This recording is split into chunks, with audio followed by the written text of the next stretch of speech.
বিদ্যালয়ের কেন্দ্রীয় ছাত্র সংসদ নির্বাচনের ডাকসু নির্বাচনী আচরণ বিধি ধারা ৯ এর আলোকে বলা হয়েছে ৯ এর খ নির্বাচনী প্রচারকালে ও নির্বাচনের দিন ভোটারদের কোনো রকম পানীয় বা খাদ্য পরিবেশন করা যাবে না।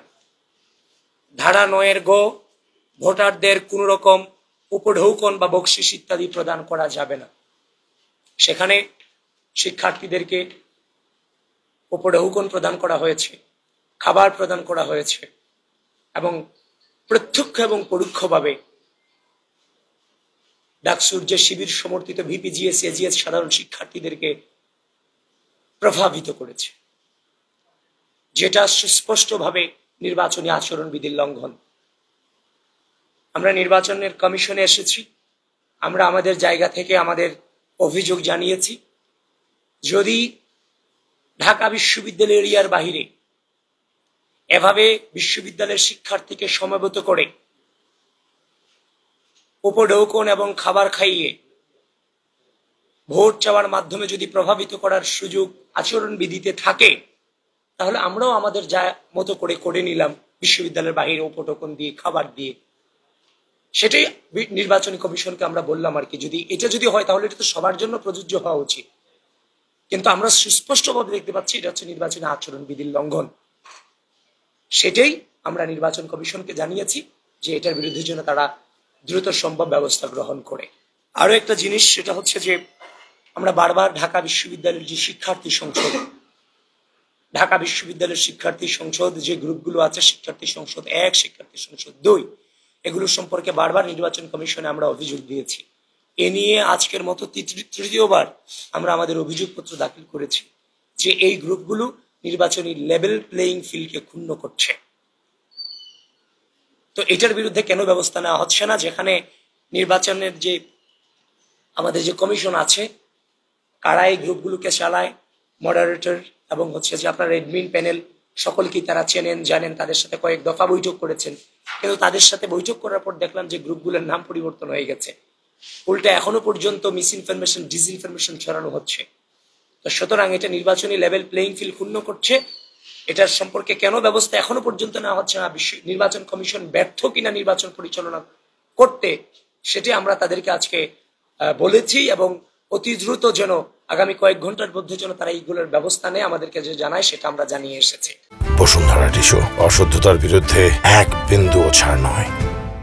আরেকটি বিষয়, সেটা হচ্ছে আপনারা জেনে থাকবেন বিশ্ববিদ্যালয়ে 4 দিনের বন্ধ ঘোষণা করা হয়েছে। যে 4 দিন বন্ধ ঘোষণা করা হয়েছে নির্বাচন কেন্দ্রিক, এই বন্ধের আগে আরো দুদিন ছুটির দিন আছে, যেটা হচ্ছে শুক্রবার এবং শনিবার। তাহলে শুক্র শনি সহ এখানে 6 দিনের বন্ধ আছে। সুতরাং আপনি যখন 6 দিনের বন্ধ দিবেন, সেখানে হচ্ছে যে স্বাভাবিকভাবে আপনি অনাবাসিক স্টুডেন্টদেরকে ভোট কেন্দ্রে মানে ভোট দানের প্রতি অনুৎসাহিত প্রদান করার মতো একটা পরিবেশ আপনি তৈরি করতে যাচ্ছেন, যেটা কোনোভাবেই কাম্য নয়। জাতীয় নির্বাচনের ক্ষেত্রে যেখানে একদিন বন্ধ থাকে, সেখানে আপনি কিভাবে 4 দিনের বন্ধ এবং টোটাল 6 দিনের এখানে বন্ধ থাকে, সেটা আমাদের বোধগম্য নয়। সেটাই আমরা অভিযোগ জানিয়েছি, এটা যেন কোনোভাবেই করা না হয়। কারণ অনাবাসিক শিক্ষার্থীদেরকে সেখানে ভোট কেন্দ্রে আসার ক্ষেত্রে এটার ক্ষেত্রে মানে এই সিদ্ধান্তের মধ্য দিয়ে নিরুৎসাহিত করার একটা সম্ভাবনা আছে। তাছাড়া আপনারা গতকালকে জেনে থাকবেন ঢাকা বিশ্ববিদ্যালয়ের ঐতিহাসিক বটতলায়, যে বটতলা থেকে বাংলাদেশের স্বাধীনতার যে পতাকা, সে পতাকা উত্তোলন করা হয়েছে।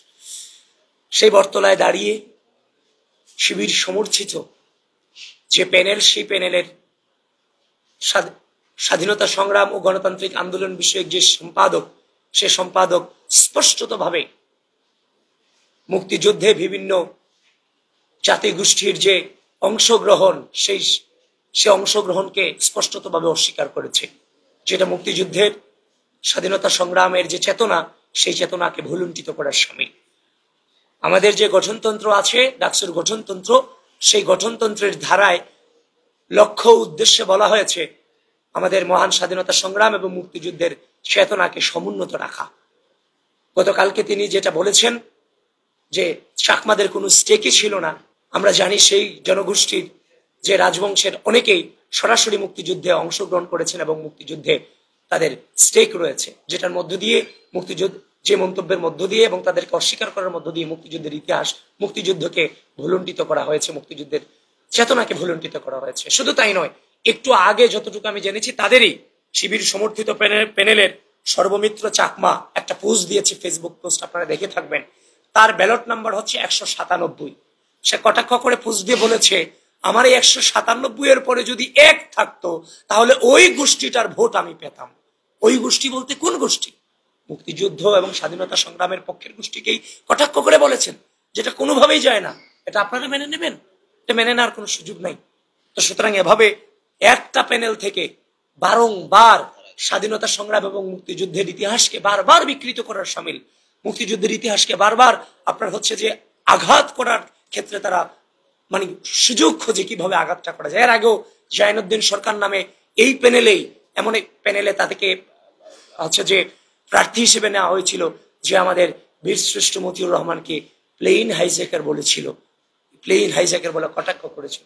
সুতরাং একটা প্যানেল থেকে বারংবার স্বাধীনতা সংগ্রামের ইতিহাসকে কটাক্ষ করাটা কোনোভাবেই ডাকসুর যে গঠনতন্ত্রের যে ধারা, সেই ধারাকে ভঙ্গ করা হচ্ছে।